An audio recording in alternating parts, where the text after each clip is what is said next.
Amigos, ¿cómo están ustedes? Muy buenas noches. Los saludamos desde Agenda Política. Soy Enrique Castillo. Hoy tendremos un programa en el que comentaremos todos los temas de la semana, la que pasó y la que se viene. No van a ser fáciles ambas, o no ha sido fácil una y no será fácil la otra. El presidente de la República ha hablado hoy día y ha dicho que ese indulto, esa fue su frase, es algo humanitario, no es un perdón. Pero se ha referido a él. Y también está todo lo relacionado a la situación de Keiko Fujimori, Kenji Fujimori y todos otros casos que también se tornan en judiciales. Hoy día empezaremos nuestro programa conversando con Juan Cheput. Con él vamos a tocar los temas políticos. Después tocaremos los otros temas, los legales, los judiciales. Esta situación de Ramírez, de Keiko, como digo, y la nueva decisión de la Fiscalía con respecto al caso de la lideresa de Fuerza Popular y de su esposo. Don Juan Cheput, muy buenas noches, ¿cómo está usted? Buenas noches, Enrique. Primero que nada quiero aprovechar esta invitación a tu prestigioso programa para saludarte a ti por el Día del Periodista y a todos los periodistas que nos están viendo en este su día. Muchísimas gracias, don Juan Cheput. Hago extensivo ese saludo a todos mis compañeros de Canal N y Canal 4 y a todos los periodistas a nivel nacional. Don Juan Cheput, otra vez el tema del indulto sobre la mesa. Es cierto que al presidente le preguntan siempre sobre este asunto, pero esta vez el presidente como que ha querido justificar el indulto. Ha dicho, no es un perdón, es humanitario y nos estamos preocupando de la salud de Alberto Fujimori. El presidente no es una persona evasiva, es una persona que enfrenta las situaciones y ante esta pregunta de los periodistas, como tú bien has señalado una vez más, él ha indicado más que justificación, una categorización. Es un indulto humanitario. ¿Por qué? Porque el expresidente Alberto Fujimori es una persona cercana a los 80 años. Para todos es evidente que en esos momentos presenta permanentemente cuadros de deterioro de su salud. Y por otro lado, no queremos nosotros, y eso lo han manifestado muchas personas, que en este proceso de evaluación se contamine con acciones, con decisiones o argumentos políticos indicando de que quiere salir por un pacto con el fujimorismo y cosas por ese tipo de cosas. Por eso él ha señalado que es un tema humanitario, si es que se da. No ha señalado que se va a dar. Pero eso le quería decir, porque prácticamente estamos hablando como si ya es un hecho, fuera un hecho. Así es, pero eso es en función de lo que preguntan los señores periodistas. El presidente ha dicho en el supuesto CD, que es una opción válida, este sería por características humanitarias, que yo creo que es lo que corresponde. El presidente también ha señalado, no hay que ver de manera aislada su respuesta, de que se podría determinar esto a través de una junta médica. La Premier o el propio presidente se encargarán de señalar si es que ya hay una junta médica. Por otro lado, como consecuencia de esa junta médica, que es la que va a indicar el estado de salud del expresidente Fujimori, se podrá tomar una decisión en función de ello.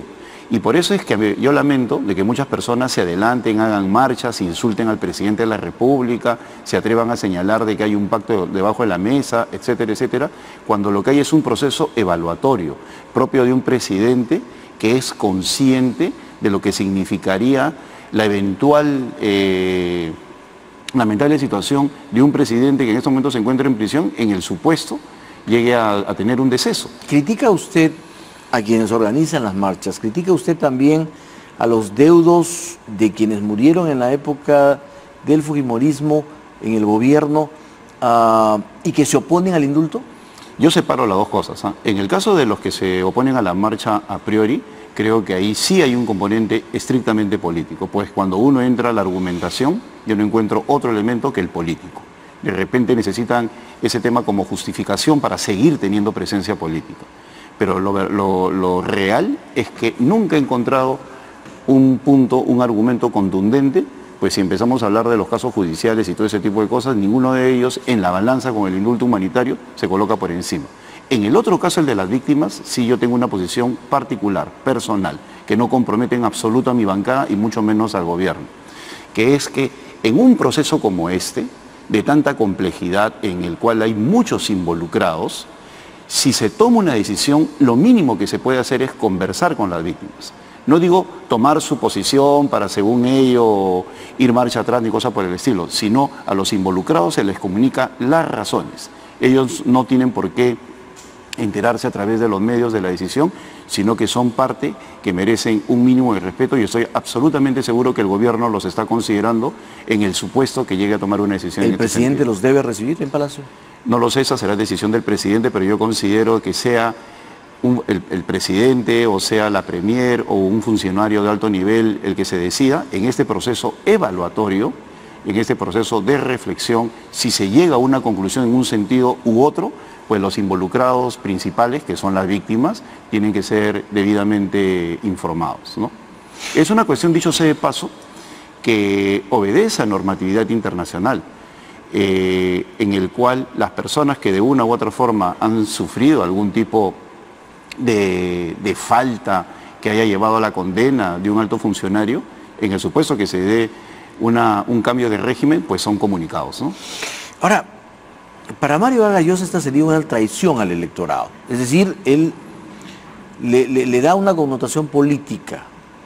Lo pusimos, y él habla en primera persona, a Pedro Pablo Kuczynski, no lo dice con estas palabras, pero es algo así, justamente para enfrentar al fujimorismo y no para indultar a Alberto Fujimori.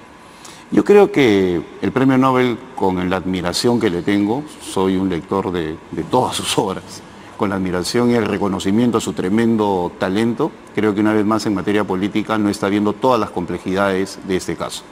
Yo considero que el hecho de que una persona apoye a otra para obtener así el triunfo electoral no significa que lo va a condicionar, no significa de que ese voto significa una suerte de chantaje para que luego uno haga lo que quiera. En todo caso se ayuda a gobernar, se ayuda al triunfo electoral, pero luego decir yo te di mi voto y por lo tanto haces lo que yo quiero, pues de lo contrario sería una traición, es un elemento que ignora las complejidades de la política. ¿Y eso es un chantaje político? No lo digo necesariamente por él, sino también porque existen otras personas o colectivos que dicen yo te hice ganar, por lo tanto tienes que hacer lo que yo te he dicho. Y no es así. Hemos visto que a lo largo de la historia del Perú político, las personas una vez que se enfrentan a realidades complejas tienen que tomar una serie de decisiones que no necesariamente satisfacen a los votantes de la primera hora. ¿Qué no llega a comprender Mario Vargas Llosa según usted? La gobernabilidad del país, el hecho de que debemos ¿Depende de un indulto? Podría depender en el supuesto que lo etiquetemos como una reconciliación. Mira, yo soy de los que piensan, y eso que yo he pertenecido al Foro Democrático, yo eso lo recalco en esta circunstancia, pues creo que es necesario decirlo, mientras muchos de los que hoy critican al presidente Pedro Pablo Kuczynski durante la década de los 90 en que Alberto Fujimori era fuerte, autoritario, dictatorial, asesino como lo llaman ahora, lo aplaudían, un grupo de personas encabezado por Alberto Borea, el que habla, Javier Díaz Canseco, Lourdes Flores, Mauricio Müller, nos enfrentábamos al Fujimori. En el momento que tenía 90% de popularidad y gobernaba y según ellos hacía lo que hacía. Allí nos enfrentamos porque consideramos de que el régimen democrático merecía otro tipo de comportamiento de parte de estos actores. Y hoy creo yo en la reconciliación. Y la reconciliación pasa por evitar seguir votando por antis. Yo creo que no ha habido un gran debate nacional en relación a lo que significó el fujimorismo y lo que puede significar. Es una fuerza de 71 congresistas en estos momentos en el Parlamento que está haciendo esfuerzos por democratizarse aún más. Tiene conflictos, tiene facciones, como vemos lo que pasa entre Kenji y Keiko, y por lo tanto está dando demostraciones evidentes de querer ser un partido que obedezca a las reglas y usos y costumbres de la democracia. ¿Eso significa una crítica al antifujimorismo? A los antis en general. Mira, las personas olvidan algunas cosas. ¿Cómo se fortaleció el APRA? Por el antiaprismo. Entonces, cuando uno analiza los hechos históricos, uno se da cuenta que con distintos actores o protagonistas se vuelve a repetir la historia. Movimientos populares que han tenido gran arraigo en el pueblo, se han consolidado sobre la base de la persecución. En lugar de ponerle un ideario al frente, ha sido el anti el que los ha fortalecido. Entonces, cuando se insiste en el antifujimorismo, lo único que están generando son las condiciones para que se fortalezca. Los fujimoristas dirán en buena hora. Pero si queremos ver las cosas desde otro punto de vista, el de la reconciliación, ingresar al siglo XXI, con grandes debates ideológicos de políticas públicas, de cosas por el estilo, y no si una persona debe estar o no presa, creo yo que habremos dado un paso adelante, ¿no? ¿Por qué considera usted que el indulto es fundamental para la reconciliación? Porque en primer lugar, en estos momentos, el ensañamiento, lo que puede significar la muerte de un expresidente en la cárcel, el impacto que tendría esto sería de una irreconciliable. No estamos en la época de Leguía, evidentemente, pero estamos en una época de redes sociales. Entonces, ese elemento, el de que un expresidente culmine sus días en la cárcel, sería tal factor de deterioro para la reconciliación que yo creo que a un presidente le corresponde evaluar todo eso. Y según usted, y no en función de la encuesta de la semana siguiente, sino en función de la historia. ¿Y por qué, según usted, Mario Vargas Llosa no alcanza a ver esa dimensión? Yo creo que él sí, él sí alcanza, él hace un ejercicio de coherencia y en algunos casos nosotros vemos cómo a nivel mundial él es muy duro con los sátrapas y todo ese tipo de cosas. Yo considero que lamentablemente las personas que lo pueden rodear o que lo alimentan de algún tipo de información referente a nuestro país no le están diciendo todo. Y creo yo que el bagaje intelectual que puede tener Mario Vargas Llosa lo puede llevar en algún momento a cambiar de opinión. Ya cambió en otras oportunidades. Él era un seguidor de Fidel Castro y luego lo repudió. Ha tenido amigos con los cuales se ha reconciliado luego de tomar en cuenta las nuevas evidencias. Entonces, creo yo que Mario Vargas Llosa está llamado para ser la persona, de repente protagonista, de ese cambio de acá al inicio de nuestro tercer centenario. ¿Y qué tenemos que criticarle al fujimorismo? Porque usted ha criticado el antifujimorismo. ¿Pero qué tenemos que criticarle al fujimorismo con relación a los otros? En primer lugar, la incapacidad del fujimorismo para reconocer los errores que ha cometido y llamarlos por lo que son. No errores, sino en algunos casos delitos contundentes, desaparición y por lo tanto pedir un perdón claro. Ese es un elemento que el fujimorismo en algún momento tiene que evaluar. ¿A quién le corresponde pedir ese perdón? ¿A Alberto Fujimori? Bueno, creo yo al partido, Fujimori? Creo que Alberto Fujimori debería ser la primera persona, en este caso específico. ¿Públicamente?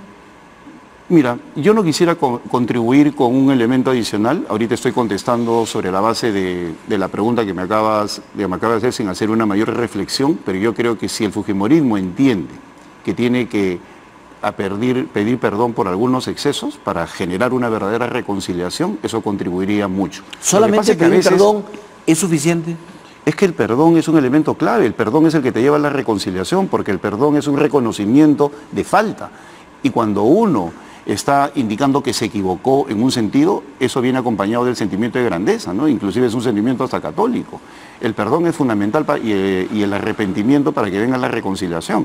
Entonces, si no existen esos elementos ante determinados casos, no les estoy pidiendo que se den de latigazos delante de todo el mundo, sino elementos puntuales que han generado ese tipo de controversia, pues también ayudarían. El problema es que muchas veces ellos llaman a ellos excesos, errores o daños colaterales, y no es así.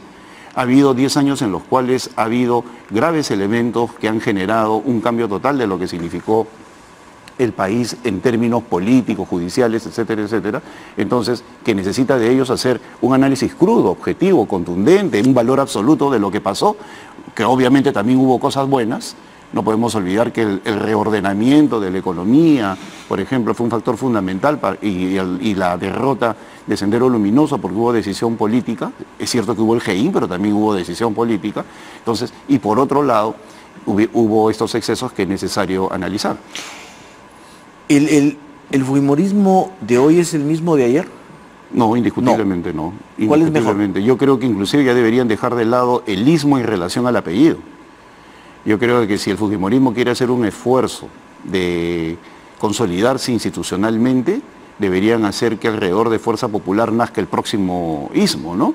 O de otra terminología, porque lo que los amalgama es el concepto ideológico. Yo creo que si el fujimorismo... ¿Tiene ideología el fujimorismo? El fujimorismo reniega, creo yo, que se ha vuelto muy electoral, y en ese sentido le doy la razón a Alejandro Aguinaga, en el sentido de que hay asesores de que están viendo el desarrollo del fujimorismo como muy electoral. Ana Gersi Pierre Figal. Por supuesto, que yo creo que hace tiempo vengo diciendo que se deben marchar de ese partido y evitar de que Keiko tenga un mayor contacto con sus parlamentarios y de esa manera tenga un enfoque mucho más político.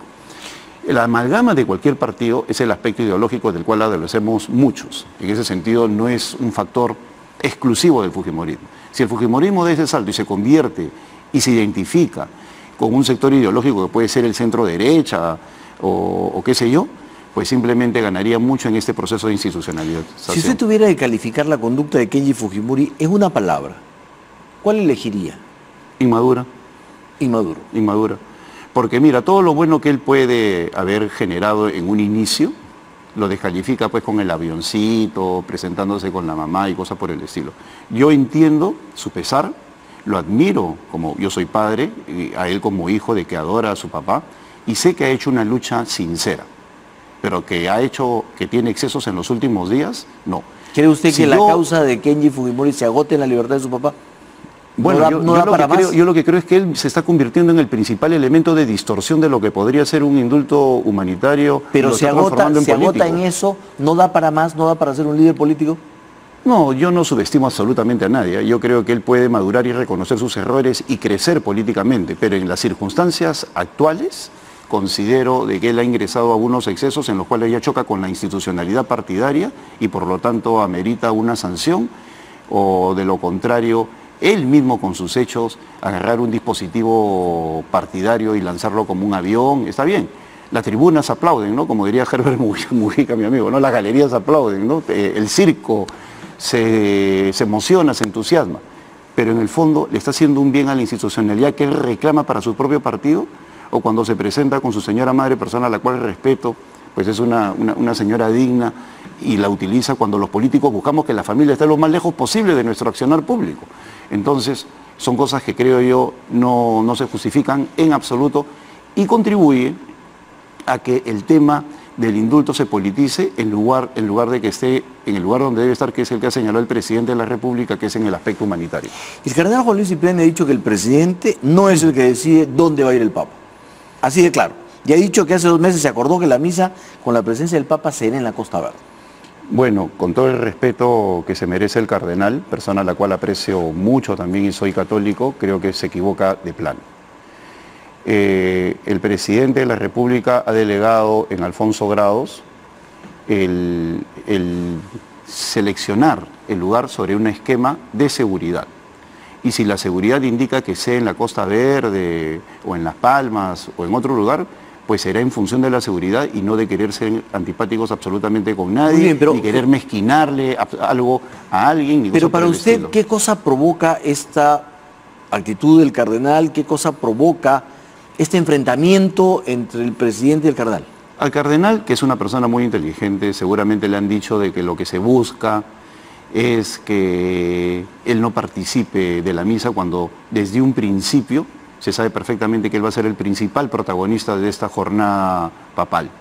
Y nadie le puede quitar el lugar que tiene el cardenal del Perú, el cardenal temor primado. Entonces? De repente hay algunas personas que lo han contaminado, pero el cardenal es una persona muy inteligente. Pero lo ha dicho ayer. Pero de acuerdo. Es decir, en una situación en la cual ya el gobierno trataba de bajar la tensión. Bueno, de repente, como te digo, pensando en que la Costa Verde debe ser el lugar sí o sí, cuando el gobierno lo que está haciendo es una evaluación y de repente lo es, no lo sé. Ya lo determinará el gobierno en función de la seguridad.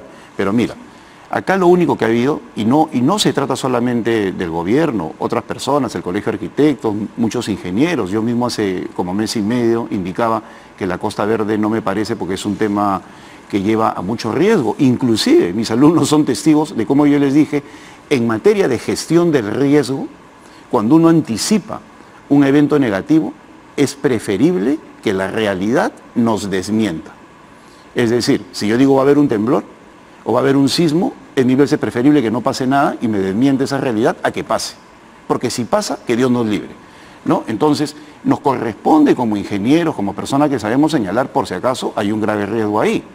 El tema no es que no pase, como dicen algunos alegremente en Twitter, nunca ha pasado. Bueno, si nunca ha pasado, no hagamos columnas antisísmicas, si nunca ha pasado, pues no hagamos simulacros, si nunca ha pasado, dediquémonos simplemente a hacer una oración y no hagamos trabajo de descolmatación, ni anticipos en el fenómeno del niño, ni cosas por el estilo, si nunca ha pasado, ¿no? Ni tampoco, si la probabilidad de que uno tenga cáncer es de 20% y el 80% no, pues tampoco hagámonos análisis anticancerígenos, ¿no? Vivamos así alegremente a la de Dios. No es así. El tema de seguridad implica la probabilidad del riesgo. Pero es un tema de seguridad, es un tema de protagonismo, lucha por el poder, deseo de tener la última palabra. No tengas la menor duda, Enrique, y que todos los televidentes tengan la absoluta seguridad, valga la redundancia, de que este es un tema en el cual se está tratando que eso sea una fiesta, que se goce. Pero yo me refería al enfrentamiento signifique entre un sector de la iglesia, que es el del cardenal Cipriani, y el gobierno. No, yo no creo que sea con el gobierno, porque el gobierno, nadie ha tratado mal al cardenal, nadie le ha quitado el lugar que él se merece, todo el mundo reconoce la jerarquía eclesiástica y tiene muy buenos amigos en el gobierno. Y hay una relación de total respeto con su eminencia. ¿Ha sido un exceso sus palabras de ayer?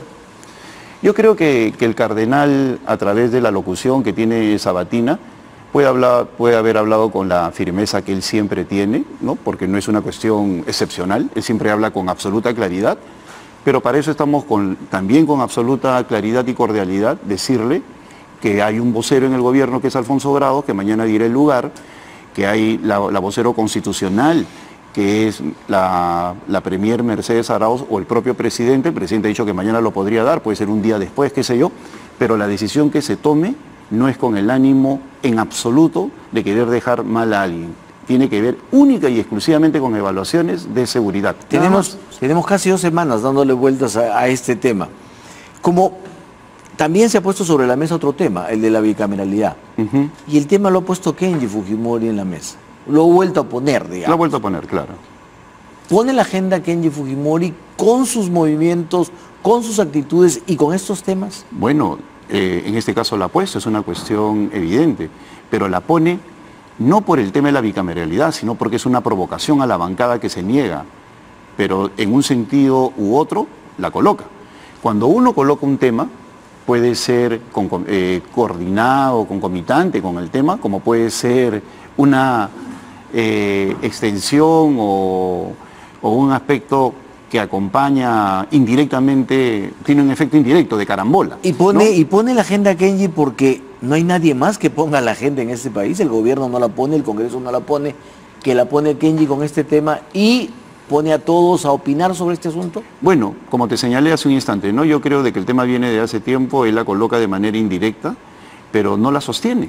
Por lo tanto, no es agenda. Las agendas se consolidan cuando uno plantea un punto, lo discute, lo debate, lo confirma, lo cambia, lo modifica, etcétera, etcétera.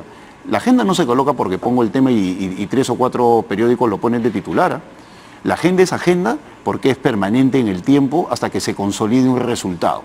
Entonces, si Kenji presenta su proyecto de ley y dice que él quiere 100 diputados y 30 senadores, ¿por qué?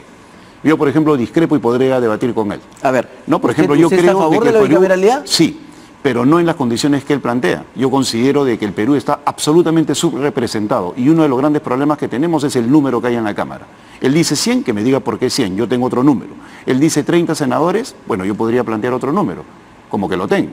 Igualmente, tengo discrepancias en cuanto a la duración del periodo senatorial, la coincidencia con el periodo de elecciones, las funciones que debe tener la Cámara y cosas por el estilo.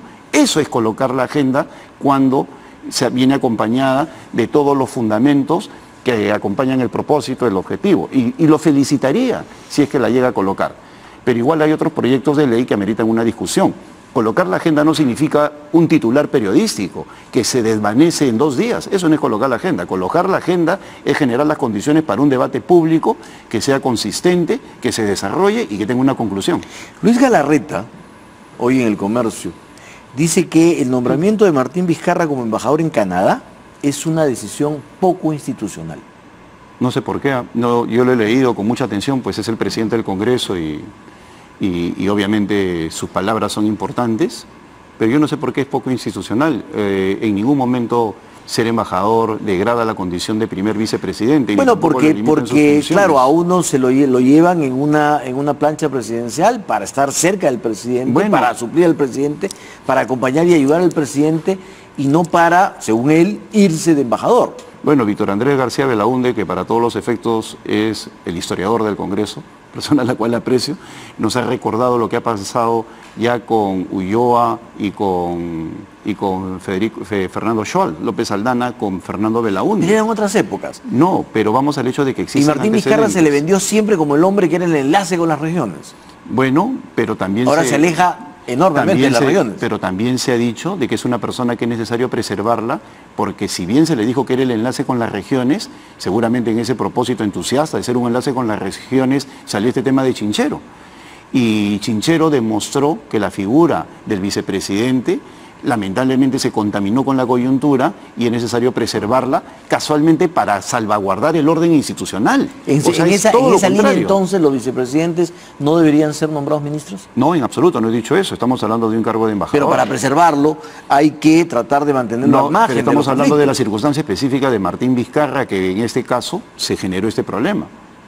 En el caso de Sincero, entonces es el primer vicepresidente, está en la línea de sucesión directa y el presidente de la República quiere tenerlo en Canadá para dejarlo de lado y eso no quita de que Mercedes Arauz pueda ser, al ser congresista, pueda a su vez ser premier, pues ella no tiene ningún tipo de estos problemas. ¿Qué implicancias políticas tiene la decisión de la Fiscalía de investigar a Keiko Fujimori y a su esposo como parte de una organización criminal dedicada al lavado de activos? No me gusta el tema de la organización criminal, ¿no? Yo creo que ¿no le gusta la decisión de la Fiscalía? No, la decisión de la Fiscalía de investigar sí.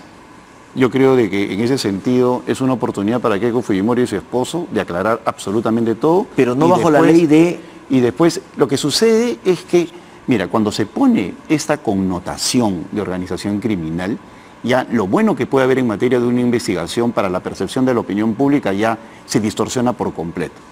Entonces, el fiscal tiene su derecho a investigar y bienvenida a la investigación. Creo que hubo una sobrereacción inicial de parte del fujimorismo, tratando de descalificar a los fiscales, en algunos casos se llegó a una adjetivización innecesaria, pero luego de ello ya vinieron los momentos de calma y Keiko Fujimori ha dicho que se va a prestar a las investigaciones sin ningún tipo de problema. Esa es la actitud que se requiere de un político. En esos momentos hay que entender que tanto la Fiscalía como el Poder Judicial están recibiendo también una serie de presiones. La Bajato es un factor que condiciona el comportamiento de muchos jueces y es algo que es comprensible. En todo caso, también comprendo la molestia porque que a uno le digan de que es parte de una organización criminal, etcétera, etcétera, pues genera indiscutiblemente una reacción inicial. ¿Y qué implicancias políticas va a tener eso en la figura de Keiko Fujimori? Yo creo que es una oportunidad para que ella, a 4 años de las elecciones, se libere de un tema y la deje en mejor pie para el 2021, si ella lo sabe manejar. Cualquier cosa que pueda suceder después, el daño que se le hizo a Keiko Fujimori, por si acaso en términos electorales, sucedió los 3 meses antes de las elecciones.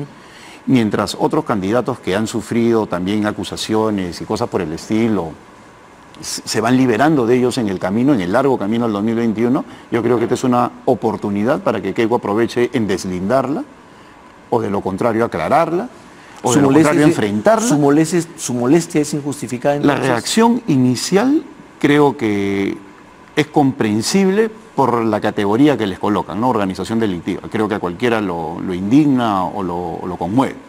Pero en todo caso, posteriormente, cuando señala de que sí se presta cualquier tipo de investigación, me parece lo adecuado, ¿no? Finalmente, ya que usted habla del 2021, la gobernadora de Arequipa prácticamente se lanzó de candidata a la presidencia, ha dicho que quiere ser presidenta del Perú. ¿Es oportuno? ¿Es muy temprano? ¿Es una buena decisión el lanzarse de esa manera? Mira, yo felicito a toda persona que tiene deseos de postular a la presidencia de la República, porque significa que hay, en primer lugar, una profesionalización de la política y un deseo de servir al país. Y Yamil Osorio, para ser exacto en el sentido de su declaración, ha dicho que más que candidatear, se va a preparar para la presidencia de la República. Pero para ser candidata al presidente. Y me parece fantástico. Me parece fantástico que una persona que está... Mira, yo tengo muy buenas referencias, yo tengo muchos vínculos con el mundo académico en Arequipa, que está incorporando términos de innovación, de ciudades inteligentes, de startups, de gobierno electrónico y cosas por el estilo, pues es una persona que merece crecer políticamente en el Perú, pues esos son los grandes temas que necesitamos. Y si ella dice que quiere capacitarse, pues bienvenida al mundo de los candidatos. Yo creo que las otras personas se deberían preocupar porque si ella se prepara e incorpora estos temas al debate nacional, eleva el debate público y nos beneficiamos como país. Bueno, vamos a ver qué es lo que ocurre, todavía falta muchísimo tiempo, pero ya vemos que se están lanzando. Y en esa línea, ¿Peruanos por el Cambio debería participar de las elecciones regionales y municipales? Bueno, es una decisión que va a tomar el partido en una próxima asamblea. Yo lo sé, pero ¿cuál es su opinión como observador político? Bueno, ¿qué aconsejaría usted? ¿Que sí participen? Yo creo que la prioridad debería estar en alianzas regionales. que el partido se introduzca en otros logos y sobre todo que tomen en cuenta que si van con el mismo nombre, pero no por el cambio, el resultado afectará directo o indirectamente al presidente y al partido. Entonces, ese elemento tienen que tomarlo en cuenta en su proceso de decisión. ¿Usted aconsejaría entonces, en lo personal, creo ¿usted aconsejaría entonces que no usen el logo de Perú por el Cambio? Que no usen, en primer lugar, y en segundo lugar, ir en alianzas regionales más que de manera individual. ¿Y la Alcaldía de Lima? Bueno, ese es un tema que también amerita una mayor discusión, ¿no? Pues es el segundo puesto político del país Más y importante. creo que amerita una mayor reflexión. Don Juanche, pues muchísimas gracias por este diálogo, muy amable. Gracias a ti.